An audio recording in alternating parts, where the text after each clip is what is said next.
নমস্কার।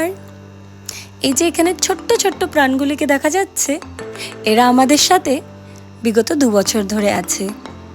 আর আজকে এদের ঘরবাড়ি পরিষ্কার করার দায়িত্ব পড়েছে।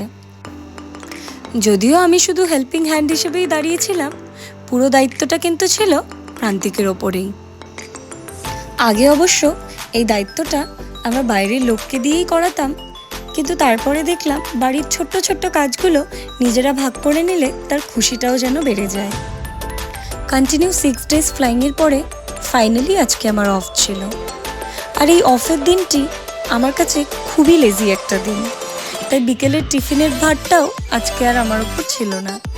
তবে ভাবলাম রাতের ডিনারে নতুন কিছু ট্রাই করা যাক, তাই আমি এখানে আজকে বানাচ্ছি লিট্টি চোখা। এই লিট্টি ভারতের বিহার, পূর্ব উত্তরপ্রদেশ ও নেপালের বার ও পারস জেলার জনপ্রিয় একটি খাবার। পুরোনো দিনে কিন্তু লিট্টি মাটির উনুনেই সেঁকা হতো। আর এই লিট্টি রাজস্থানের বিখ্যাত খাবার বাটির সাথেও ঘনিষ্ঠভাবে সম্পর্কিত, কিন্তু দুটো স্বাদ ও প্রস্তুত প্রণালী কিন্তু সম্পূর্ণভাবে আলাদা।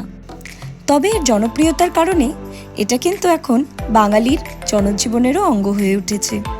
এছাড়াও চোখা লিট্টি কিন্তু ইন্টারন্যাশনাল মার্কেটেও খুব জনপ্রিয়। তোমাদের এই লিট্টি স্টোরিটি কেমন লাগলো জানিও। দেখা হবে সবার সাথে পরের একটি ভিডিওতে। বাই।